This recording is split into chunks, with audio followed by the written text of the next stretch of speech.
नमस्कार, आप देख रहे हैं स्टेट न्यूज़ हरियाणा और मैं हूं अमित अमन। एक केस जो पूरे तरीके से हाई प्रोफाइल बना हुआ है और पिछले 80 दिनों से ज़्यादा दिनों से अब तक पूरा का पूरा जो मीडिया है उसके ऊपर लगा हुआ है और एक तरीके से इस केस को पूरे तरीके से जो हाई प्रोफाइल है वो केस बना दिया गया। तीन टीमें इसमें काम कर रही हैं, एनसीबी भी इसमें काम कर रही है, तो वहीं ईडी भी काम कर रही है, तो यहाँ पे सीबीआई भी अपनी कार्रवाई इस केस में कर रही है। उसी के अंदर रिया चक्रवर्ती को आज गिरफ्तार कर लिया गया है।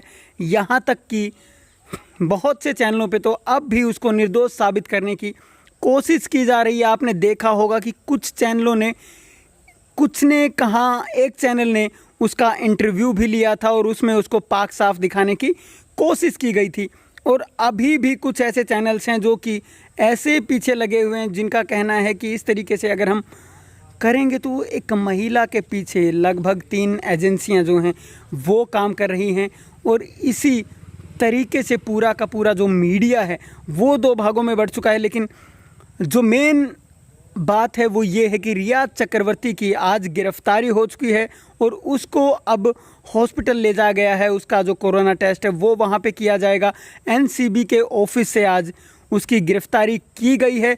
पिछले 3 दिनों से एनसीबी ही इसकी जांच कर रहा था और बार बार पूछताछ के लिए बुलाया जा रहा था रिया चक्रवर्ती को। जो 10 लोगों के नाम सामने आए थे जिसमें रिया चक्रवर्ती का भाई सौविक चक्रवर्ती भी था, वो और उसके साथ 9 लोगों को पहले ही गिरफ्तार किया जा चुका था।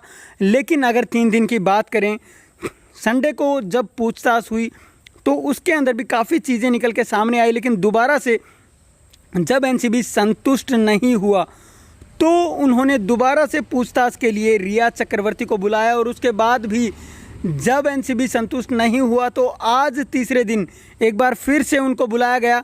लेकिन आज भी एनसीबी संतुष्ट नहीं हो पाया और कुछ चीज़ों में जो डिफरेंस है वो सामने आया।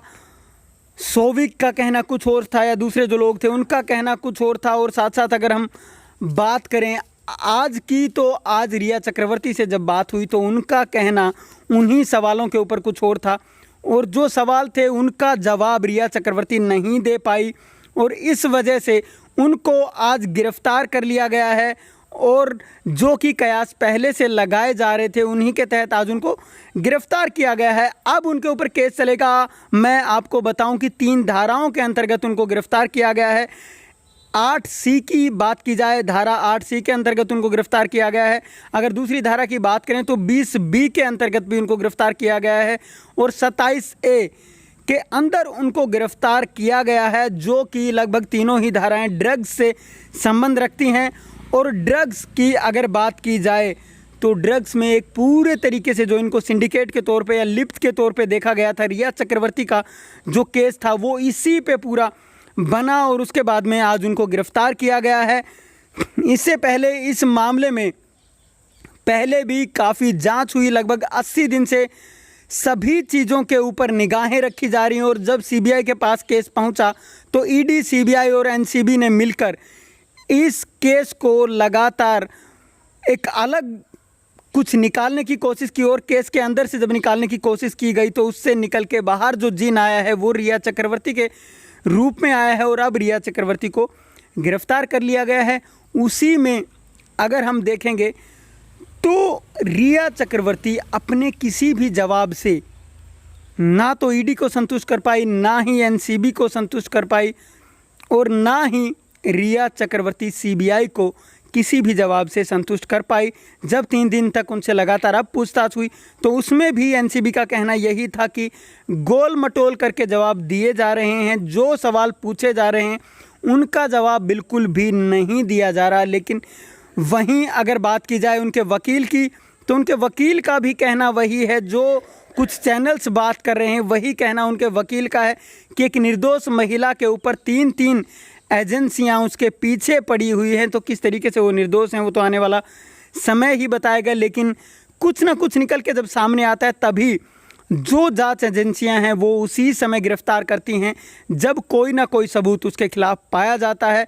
अब ड्रग्स के मामले में भी जिस तरीके से आपने देखा होगा कि स्टाफ जो था सुशांत का, उसमें सैमुअल मिरांडा, सौविक चक्रवर्ती को भी पकड़ा गया और उसके साथ साथ अब रिया चक्रवर्ती और बहुत से नाम जो सामने आए थे उन सभी को अब तक गिरफ्तार कर लिया गया है और अब इनके ऊपर पूरे तरीके से केस चलेगा। लेकिन अभी तक रिया चक्रवर्ती ने कोई भी जमानत करवाने के लिए कदम नहीं उठाया है और अब आने वाला समय ही ये तय करेगा कि कब रिया चक्रवर्ती जमानत के लिए कहती हैं। आज उनको पेश किया जाएगा और अब उनको पेश किया जाएगा तो उसके बाद में सामने क्या निकल के आता है, इन सभी चीज़ों पे ध्यान रहेगा।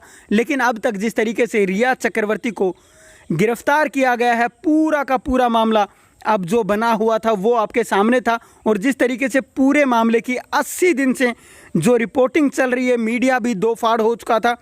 कुछ जो मीडिया हाउसेज हैं वो रिया चक्रवर्ती के पक्ष में हैं, तो वहीं कुछ मीडिया हाउसेज सुशांत केस पे सुशांत के पक्ष में थे और वो उनके दोषियों को न्याय दिलाना चाहते थे, जिस तरीके से दोषी पकड़े जाएं और सुशांत को उस केस में न्याय मिल पाए। वही पूरा का पूरा जो मामला है वो अब तक बना हुआ था और उसी केस के अंदर अब भी आप देख सकते हैं कि जिस तरीके से रिया चक्रवर्ती की आज गिरफ्तारी हो चुकी है, तो आने वाले समय में भी इसके ऊपर जितनी भी बातें निकल के सामने आएंगी वो भी आपके सामने होंगी। लेकिन ये केस अब इस तरीके से बाहर निकल के आ रहा है कि जिस तरीके से 10-10 गिरफ्तारियां हो चुकी हैं, तो उसी तरीके से जो दिशा सालियान की बात हो रही थी उनके भी केस के ऊपर सीबीआई ने जांच कर रही है और उसके भी ऊपर तीनों की तीनों एजेंसियां लगी हुई हैं। कहीं उनसे भी कुछ निकल के सामने आए, क्योंकि पूरे के पूरे केस को मिलाकर के देखा जा रहा है जिस तरीके से इन सभी ने काम किया है, तो वो सभी देखा जा रहा है कि कहीं कोई ना कोई क्लू किसी दूसरे केस से निकल के सामने आ जाए और वहाँ से अगर कोई क्लू निकल के सामने आए तो सुशांत केस का भी उससे कुछ ना कुछ फ़ायदा हो सकता है। सुशांत केस भी जो है वो सॉल्व हो सकता है और उसी को सॉल्व करने के लिए सभी एजेंसियां लगी हुई हैं। अब कोई ना कोई सबूत सामने आया है तो रिया चक्रवर्ती को अब गिरफ्तार कर लिया गया है। उनका कोरोना टेस्ट भी करवाया जाएगा और उसके बाद उनको पेश भी किया जाएगा और आने वाली जो कार्रवाई होगी वो आपके सामने उस समय होगी। जय हिंद, जय भारत, जय श्री कृष्ण। हम हैं MDS कॉलेज ऑफ एजुकेशन। आपने सुना ही होगा, एक राष्ट्र का निर्माण उसके अध्यापक करते हैं, हम तैयार करते हैं उन्हीं राष्ट्रीय निर्माताओं को।